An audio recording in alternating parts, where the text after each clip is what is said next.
Hi guys, it's Pete Cann, the Laughter Man, and today's podcast is Celeste Greene. And Celeste has got an amazing story about how she discovered laughter yoga, where she, literally it was a domino effect of sort of bad things that happened in her life, and how she discovered laughter to sort of overcome that. And her journey, her laughter journey after that, has been really, really interesting. So I hope you enjoy today's episode. I hope you get definitely some gems, some benefits about how laughter can help you. And please don't forget to subscribe to my channel and like it. And if you've got any comments, please, I'd love to hear what your thoughts are on everything that is happening in the Laughter Man's world. So anyway, on with the show and enjoy Celeste Greene's interview. Take care.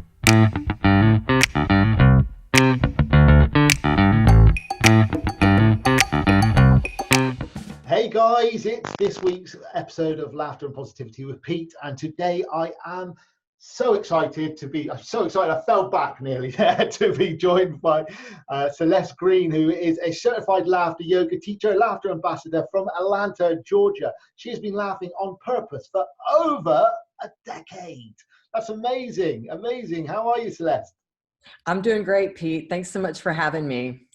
Oh, it's my pleasure. I love connecting with other laughter yogis and just getting to know you. Basically, it's amazing. So my first question for you, Celeste, then is, laughter. Tell me a story. How did laughter come into your world? Oh man, Pete, laughter found me. I feel like I got lucky. So what happened to me in the span of 3 days? I went through a pretty tumultuous period in my life. I was laid off from my job, got into a pretty serious car accident, and just the icing on the cake, I was dumped. So I was feeling pretty low, and started hunting around on the internet, because that's where you go when you're feeling low, right? For ways to laugh.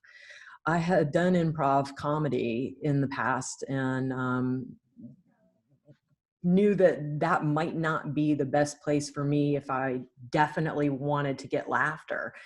And I found laughter yoga on a whim, and went to a laughter yoga training sight unseen. I'd never even tried laughter yoga or even been to a laughter club. And the next thing I noticed, I was ha-haing at a 2-day laughter yoga leader training. And I haven't looked back since.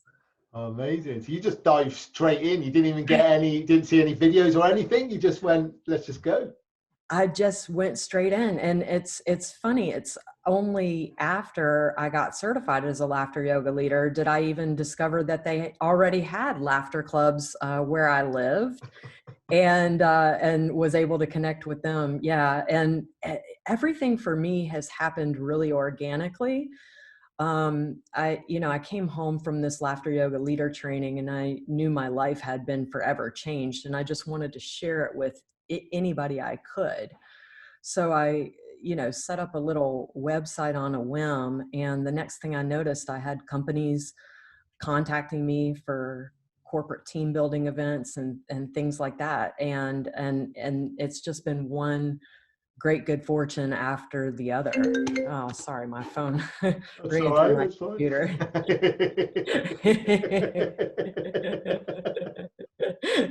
It's fine. So, okay. So, like you say, you had a rough, yeah, like you say, three hits, bang, bang, bang. Went online, laughter yoga, turned up, and I mean, so how were those 2 days then? When you obviously what were you feeling like before you turned up to the weekend, like emotionally, and then just talk me through sort of the journey of those 2 days as well. I was feeling pretty rotten about myself. I mean, I had defined myself in terms of, what I do for work, what I own, and who I'm with. And, within that time frame of losing my job, getting into a car accident, losing my car, and then losing the relationship that I was in, I wasn't even sure how to define myself outside of those things. And I just came into the laughter yoga training feeling like I had lost my laugh. And not only did I find it, it's over the years, because I've been at this for a little bit now. I didn't know if it made me sound old when I said I've been laughing for a decade. but but over the course of this decade, what laughter has shown me is just been phenomenal. Yeah, yeah. So I mean, you say you've been laughing for a decade, then obviously, there must be some stories, and I always like to ask this to the yogis. It's just like, like, okay, so there must be memories that when you've had that realization that, actually this is what I want to do. You set up a little website. You obviously got approached by corporate customers, which is amazing. But what are a couple of stories where somebody's approached you at some point and just said whatever? Because I think that's really important for the listeners to hear as well when it comes to sort of the laughter. Yeah, I've had a lot of powerful experiences with laughter over the years. So one of the things that happened to me in my life when I got laid off from my job was I had the good fortune of becoming a caregiver with my aunt for my grandma. And my grandma, I was very close to her, and she had dementia.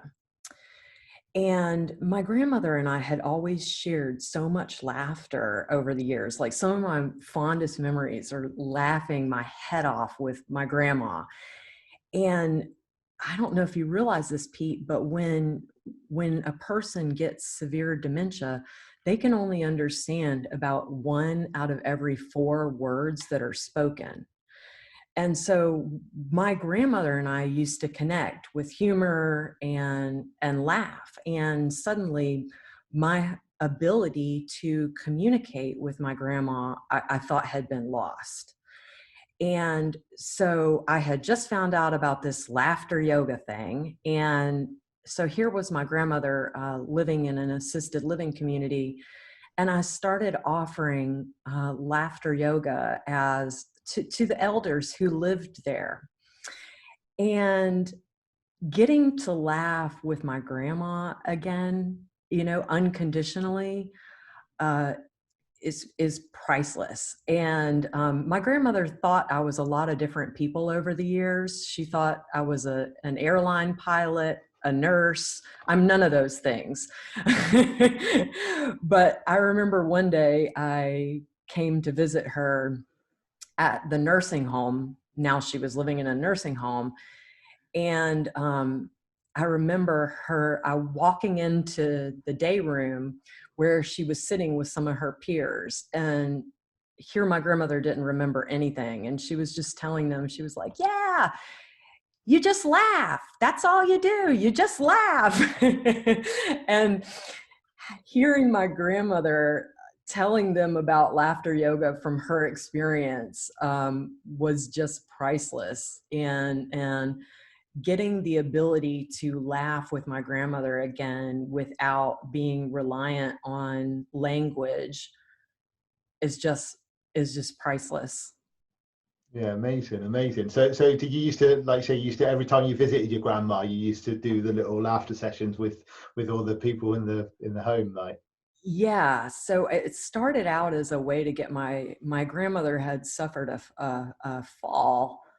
And one of the things that the physical therapy people wanted was for her to participate in exercise, and she hated exercise, and particularly in a group. And so I started offering the laughter yoga as a sneaky way to get my grandma to exercise. And she would come, I think, because it was me, but my grandmother loved to laugh. As I said, I mean, that's some of my fondest memories growing up, are just laughing with my grandma. And it was this special relationship with my grandma and with laughter that inspired me to pursue a master's degree in gerontology, and later do a study actually looking at the health benefits of laughter and exercise for assisted living residents. So my grandmother inspired that work, which ended up being published in a peer-reviewed journal. So I've had a lot of different experiences over the years, and it No, seems like one thing has just led to the other. that's amazing. That's amazing. So because the thing is, like with this podcast as well, it gets listened to by the laughter yogis, but it also gets listened to by Joe Public, whoever, that person that like, and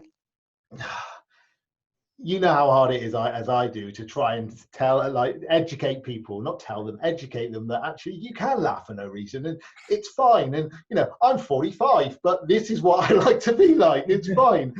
So what would you say to anyone listening that it's just doesn't get it, or just or they're slightly intrigued because they wouldn't be listening to the podcast otherwise? But I'd say just to give it a try. And so it's never been an easier time to try laughter yoga. So there's a global laughter club movement, and so that means you can find a laughter club all over the world, pretty much any time of day, and you can participate for free.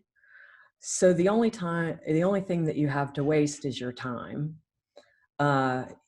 But what I think you'll find is that it will be very worthwhile in that you'll get to laugh and play like a kid on a playground with complete strangers and make a connection with them and through this joyful laughter. So it's a good time. And even if you don't feel like laughing, the great thing about laughter in this way is you don't have to feel like laughing. I mean, I'm a laughter professional and I don't always feel like laughing, and one of the great things about it is that the motion creates the emotion. So you can start off feeling terrible and laugh with other people, and it raises your positivity and you just feel better. yeah. So you say you don't like, because I also get you when you say you don't feel like laughing sometimes. So can you put your finger on the last time that you didn't feel like laughing and you had to force yourself to get going with the laughter? Oh, yes. So recently, and so this is after laughing intentionally for a decade, when the pandemic first hit, again, I found myself challenged. All my gigs were canceled, and it felt like the world was crumbling around me. Uh, couldn't see my loved ones or travel. And I found myself feeling, a little depressed. And I've struggled with, the blues over the years. And one thing that laughter has helped me to do is to laugh even when I didn't feel like laughter was even possible.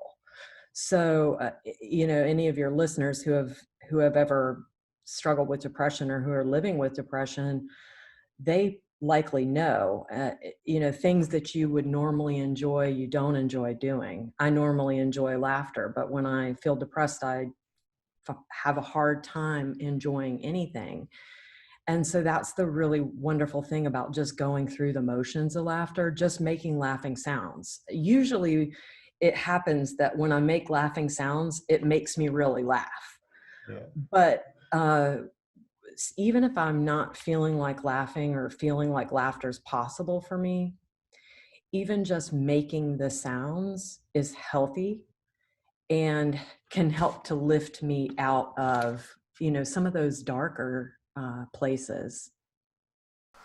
A quick interlude for you. I hope you're enjoying today's interview and getting lots of knowledge when it comes to laughter and laughter yoga. Now, if you want to find out more about how laughter can benefit your life, why not subscribe to my channel below and press that little notification bell and get a notification anytime a new video comes out.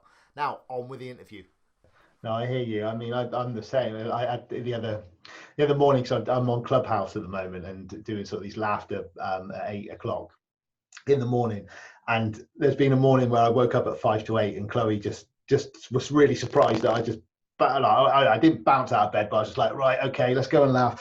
And literally within 10 minutes of just sharing some gratitude and giggles, I was just like lifted completely, and I was ready and I was pumped up again. I was like, right then, what are we doing today? It's just like, it is a magic pill. It is a magic pill. And it's yeah, I don't know if you find the same, like, again, the fact that people aren't willing to just give and to give over to laughter. I think that's probably a barrier. Do you find that's a barrier where people don't want to laugh because they maybe open themselves up a little bit too much, or?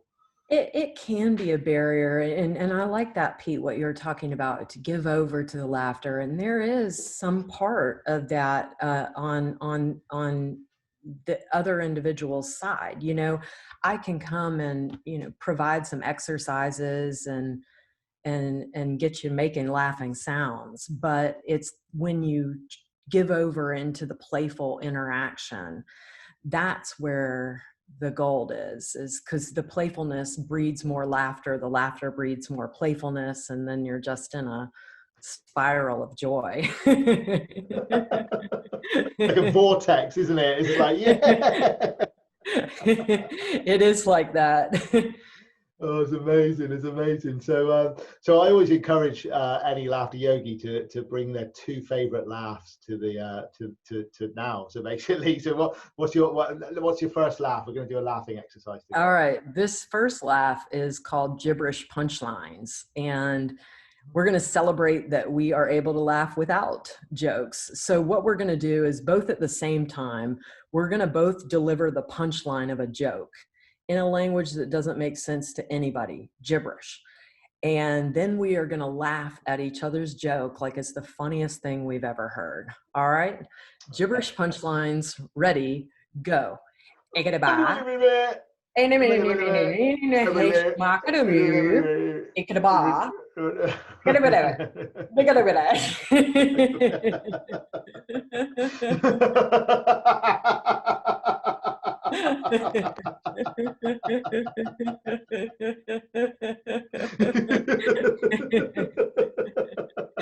You're pretty funny, Pete. High five.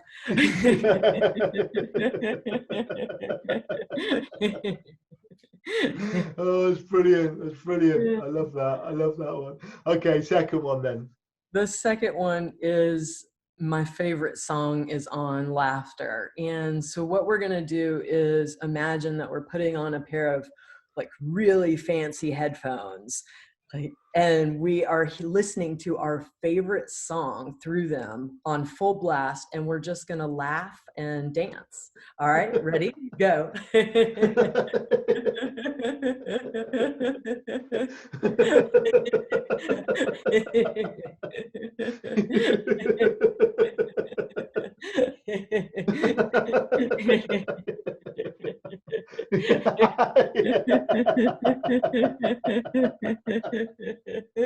And say this with me. Ho, ho, ha, ha, ha. Two more. Ho, ho, ha, ha, ha. Last one. Ho, ho, ha, ha, ha. Yeah.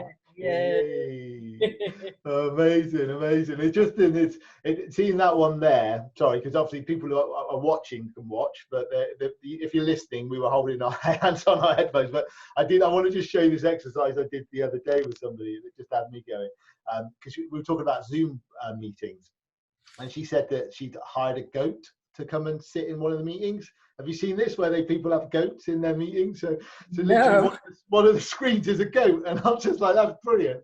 And I said, well, let's do goat laughter. So we both put our hands like that, and we were just doing with the ears going.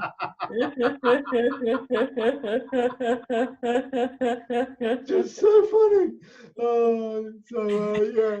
So this is like I was trying to get over to, because this lady that I was chatting to, she that's what she does. She does Zoom room meetings for people, for corporate businesses, and ultimately that's what we are doing at the moment, isn't it? Going into corporates, into Zoom rooms and bringing laughter yoga. So how are you finding that adjustment from being on stage or being in the in an office environment to going onto a screen? Are you finding that's working okay for you?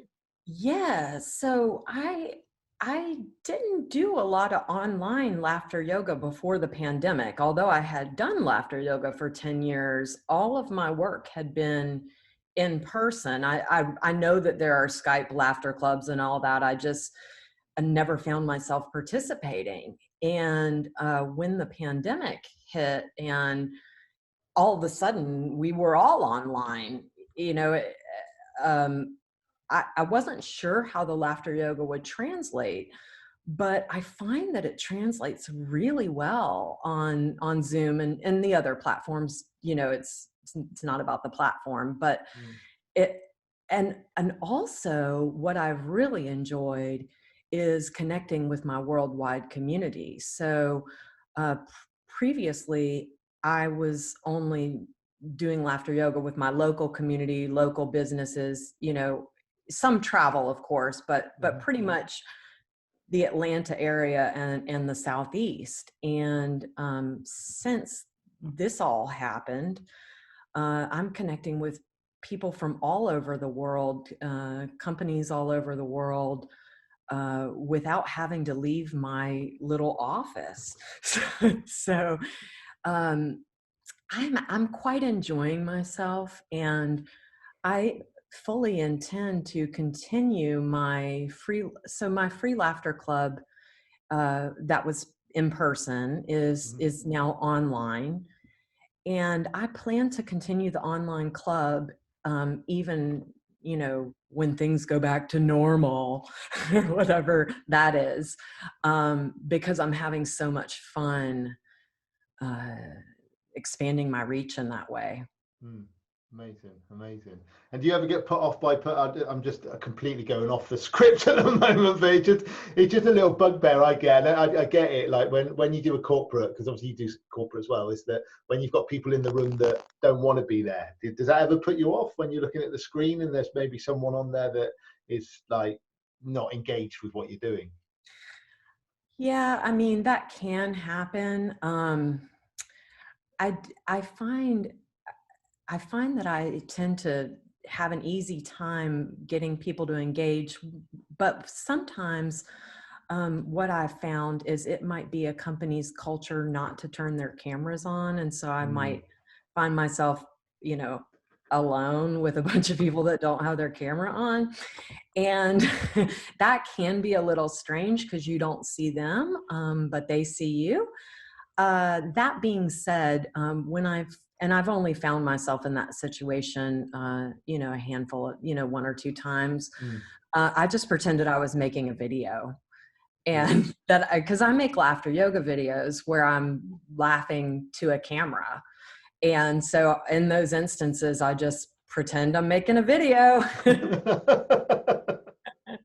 Do you know what? I was tempted like with sticky notes and basically putting sticky notes on the count on the screen on the ones that aren't meant to be engaged, just like cover them up. But now the tip that I've got is definitely put it on speaker view, so you're only literally watching the people that are laughing. So that just helps massively for when we're doing that. Yeah, that does help. And you know, I've been pretty fortunate. I think for the most part, the people I'm engaging with on Zoom are engaging, and so we're having a good time.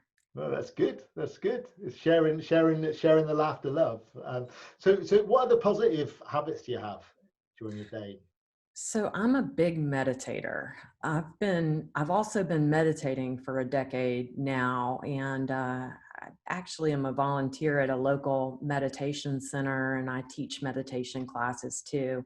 So I meditate every day. I'm obviously a big laugher, so I laugh daily, mainly in the shower. That's kind of my place where I do it. And I also do something called wonder walks. Okay. So you just walk and take in everything with a sense of awe, like it's the first time that you're seeing it. And I find that brings me a sense of wonder every day and just appreciating the environment around me. That's amazing. That's amazing. So being grateful, basically, I suppose, like gratitude, isn't it? It's just, Yeah. yeah. So what? You'll see a lamp post for the first time, and you're just like, wow, look at the way that. Wow. Yeah. Love it, love it. So what about when you see like your neighbour for the the next day, like, hey, I love it. I love it. So what's something that people that maybe like that people don't know about you, something that you could share that people wouldn't know? Well, I think sometimes we can, meet a laughter professional and see, this happy exterior, and for the most part, I am a happy person, and had already felt like I had a nice like set point for my happiness, and so I could only go up, right?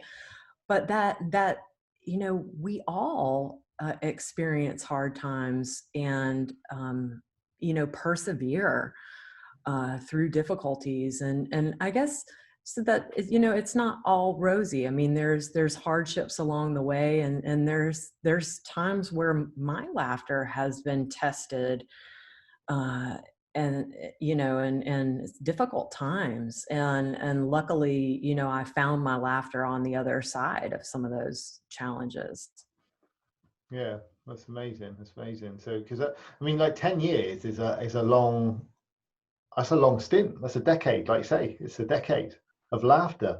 And Yeah, and have you found, because this is another question actually, because recently I interviewed Madan actually last week, I which saw I'm, that. yeah, so I'm really excited about, and then Jeffrey Breyer as well, and it was Jeffrey who mentioned it. It's just like the Jeffrey, last time. I didn't mean to cut you off. I got No, excited. Jeffrey no. was my teacher. Oh, Uh, amazing. yes, so my certified laughter yoga teacher training is through Jeffrey. Nice, nice. Okay, go on. Sorry. No, no, no, that's cool. That's cool. He's a really nice man. Yeah, really, really got on with it. But yeah, he was saying about the last time he was ill. He was talking about the last time he had a cold, basically. And he did say he had a cold quite a lot of the time before he started doing laughter practice. And he said it's probably about 3 years since the last time he actually, had like either a cold or a bit of a flu or something. I mean, like, can you recollect the last time that you had some sort of? I do not get sick often, and I'm very fortunate. Even when those around me get sick, I just don't get it. I mean, knock on wood, but gee, I haven't had a cold in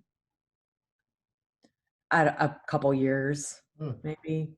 Yeah, Isn't that crazy? it is, and I think now with masks and social distancing, I think it's even harder to get a cold. Mm, mm. But I think also with the power of laughter, I think also with your immune system, I do believe that, there's been times where I felt maybe probably the only thing I do get is a sore throat, and that's probably from laughing too much or talking too much, to be fair. So, but okay, so where can people find you if people want to find out more about you? The best place to find me is on my website. It's celestegreenelaughs.com. That's E with on the end because I'm fancy. Another place is my YouTube channel. My YouTube channel is called Laugh Active because I believe in active laughter. So that's another place that you can laugh with me. Amazing, amazing. And I was gonna actually, because I've seen a video of you on it's a big stage. You've done a big talk. You've done a few big talks, haven't you, from stage? I have. I have. I've been really fortunate over the years to be invited to give several talks. I've also had a number of media appearances that all of these things have just come to me. It's So amazing. I've been very fortunate. Well, you haven't been fortunate because you've put it out there. That's the point. It's that I'm a firm believer that it's like the energy you put out is the energy you're going to get back. And if you're going around with your head down, giving the slump shoulders, giving it like it's all really bad, blah blah blah, then what's going to come back to you? Blah blah blah blah. But if you're out and you're putting a positive outlook, you're always positive, you're putting out the laughter, then you're going to attract the right people, and you're going to repel the people that you don't need around you. And it's a beautiful place. It's a beautiful place. So amazing. So last final thought then. What three things bring you joy? What three things bring me joy? So, lazy Sundays with a cup of coffee in bed with my spouse. I mean, that's like primo. Uh, Laughter, dancing, and also meditating brings me a sense of inner peace and joy and contentment. Fantastic. Amazing. Thank you so much for joining me. Thank you so much for having me. Cheers. Bye. Bye.